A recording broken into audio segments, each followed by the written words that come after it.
غلام پنجتن وہ نہ سمجھنا. یعنی جو زمین کے ماہر، آسمان کے ماہر، علم نجوم سے تعلق رکھنے والے ابھی بھی ریسرچ کر رہے ہیں کہ زمین کہاں ہے، کتنی ہے، اس کی گہرائی کیا ہے. دوسرے سیارے میں پہنچنے کی کوشش کی جا رہی ہے. اس زمین کو میں قرآن کی بات بعد میں عرض کروں.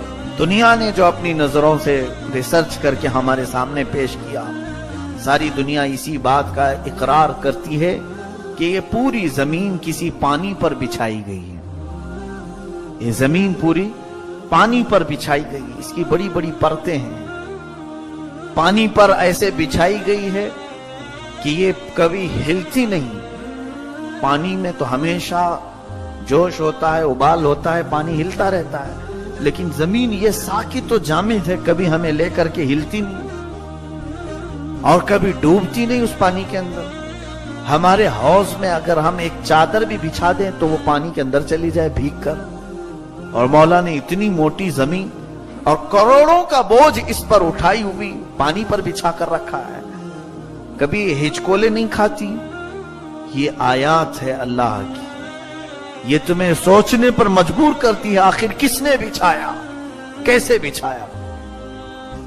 ابھی میں دیکھ رہا تھا سائنس کی تاریخ کا ایک بہت بڑا حصہ جس کو گاڈ پارٹیکل کہا جاتا ہے. سرنگ ایک جگہ جہاں پر سائنسدانوں نے اپنے ریسرچ کے لیے زیر زمین بہت بڑی سرنگ انہوں نے تیار کی. کیا چیز جاننے کے لیے کہ دنیا کیسے وجود میں آئی، کب آئی، جس کو یہ سائنسدان بگ بینگ کہتے ہیں. بگ بینگ کا مطلب یہ ہے کہ ایک بہت بڑا دھماکہ ہوا تھا. اور وہ کب؟ کئی کروڑ سال پہلے کی بات ہے.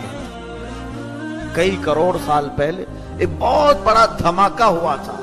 اس دھماکے سے 13 ارب 80 کروڑ کہکشائیں پیدا ہوئی. کہکشاں کیا ہے؟ کہکشاں کے متعلق کہا گیا ہے ایک کہکشاں میں سورج چاند کی طرح کئی سیارے موجود ہیں ایک کہکشاں کے اندر. اس طرح کے 13 ارب 80 کروڑ کہکشائیں اس سے پھیلی، نکلی اس بگ بینگ سے. اور وہ پھیلتی جا رہی، ابھی پھیلتی جا رہی. کہاں تک پھیلی معلوم نہیں. اس بگ بینگ کا ایک چھوٹا سا ذرہ اس 13 ارب 80 کروڑ کہکشاؤں میں سے ایک کہکشاں کا حصہ یہ زمین ہے، جو ایک ذرہ ہے. یہ میں اپنی بات نہیں کر رہا ہوں، سائنس کی بات آپ کے سامنے پیش کر رہا ہوں تاکہ لوگ اس زمانے میں سائنس کو زیادہ فالو کرتے ہیں اور سمجھتے بھی ہیں. سائنس کہے تو آنکھ بند کر کے یقین کرتے ہیں، اور اللہ کے نبی فرمائیں تو شک و شبہ معاذ اللہ رب العالمین. یہ بگ بینگ کی تحقیق ابھی چل رہی ہے. یاد رکھو رب سے ٹوٹ کر کے 1000 تحقیق کرے وہ کہیں نہ کہیں کھائی میں گری جائے گا. میں بعد میں قرآن کیا کہتا وہ میں عرض کرتا ہوں. انہی لوگ جو آج ہمارے سامنے سائنٹسٹ بڑے بڑے جن کی زندگیاں اس سرنگ میں ختم ہو گئی ہیں، وہ لا کر کے ہمارے پاس تحقیق پیش کر رہے ہیں. اسی سرنگ سے تو یہ انٹرنیٹ کا وجود آیا. یہ جو ورلڈ وائڈ ویب جو بنا www. انٹرنیٹ کو پوری دنیا میں متعارف کرانے کا جو ذریعہ پیدا ہوا اسی سرنگ سے، جہاں سے یہ سائنسدانوں کی تحقیق چل رہی اور ابھی بھی چل رہی ہے. وہیں سے انہوں نے الٹرا ساؤنڈ کیمرے بہت ساری چیزیں وہاں سے انہوں نے دستیاب کی، معلومات کی. کیونکہ وہ اس سرنگ میں جا کر بڑے دھماکے کرتے ہیں، بہت بڑے بڑے دھماکے کرتے ہیں، اور پھر دیکھتے ہیں اس دھماکے سے کیا کیا نکلتا ہے، کیا کیا چیزیں پیدا ہوتی ہیں. تو ہر دھماکے کے بعد ایک نئی چیز انہیں ملتی ہے، تب وہ دنیا کے سامنے متعارف کراتے ہیں. اب یہ دنیا کو ترقی جس طرح سے ہم دیکھ رہے ہیں یہ اسی کا حصہ ہے، اسی سائنس کی تاریخ اور ریسرچ کا ایک حصہ ہے. خیر، اب وہ بگ بینگ کے بعد جو دنیا وجود میں آئی، سنیے साइंटिस्ट कहते हैं कि 13 अरब 80 करोड़ कहकशाएं पैदा हुई, उसमें से हमको सिर्फ 4% आज तक मालूम हो सका। पूरी कायनात के हिस्सों में का 4% हमें मालूम हुआ, बाकी 44% ऐसा है जिसके बारे में हमें मालूम है कि हम इसको जानते नहीं। 44% हिस्सा ऐसा है जो हमको मालूम है, इस चीज का इल्म है कि इसको हम जानते नहीं। जैसे सूरज, मालूम तो है सूरज है, लेकिन उसकी हकीकत मालूम नहीं कि किस चीज से बना है, कहां रहता है, कैसी उसके अंदर क्या क्या रेज है।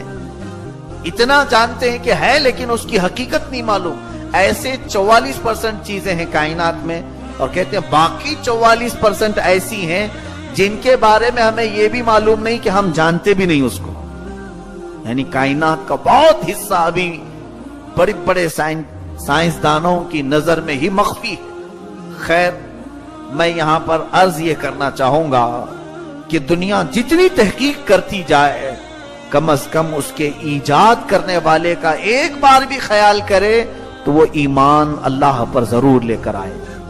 इसलिए कि ये दुनिया के किसी भी इंसान के बस में है नहीं।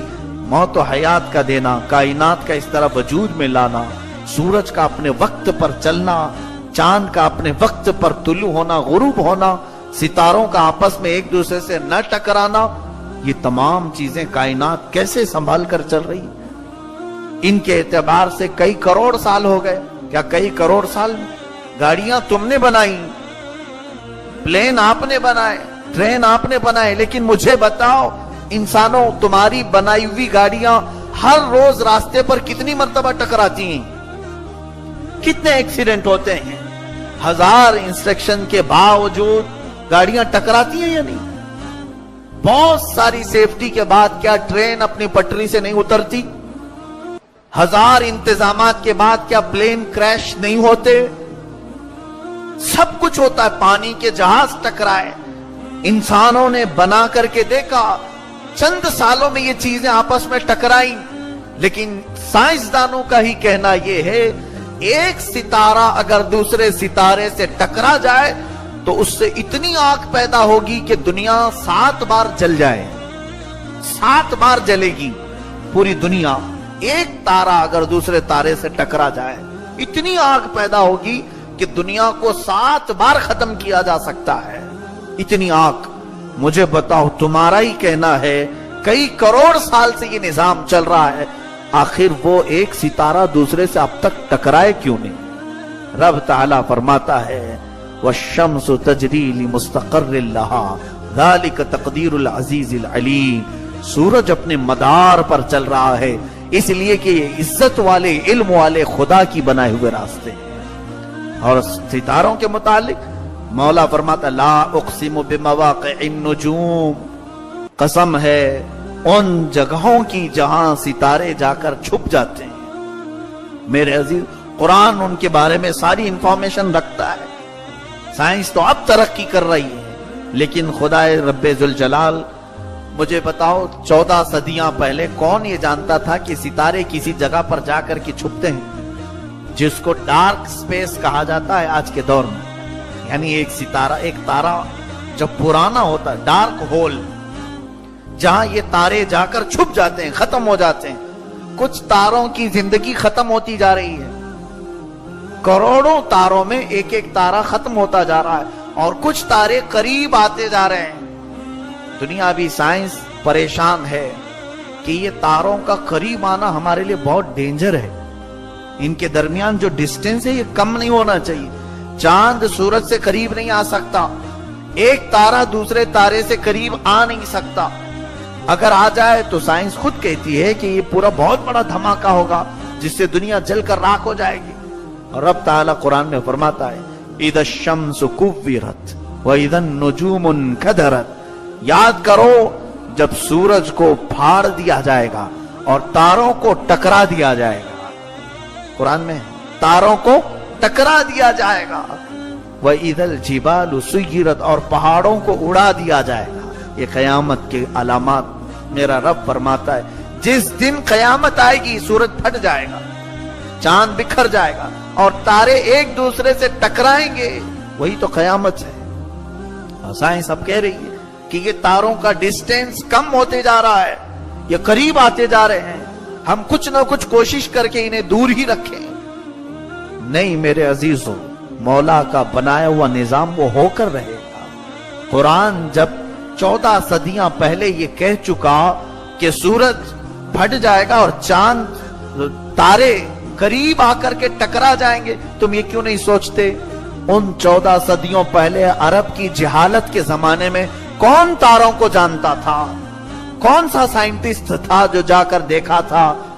जब तुम्हें ये चीज तहकीक से मिलेगी, मुहम्मदुर रसूलुल्लाह सल्लल्लाहु अलैहि वसल्लम जो टूटी चटाई पर बैठने वाले नबी, गुदड़ी पहनने वाले, पैबंद लगा जुब्बा पहनने वाला एक रसूल सितारों के टकराने की खबर 14 सदियां पहले दे रहा है, कहां तुम्हारी मत मारी गई?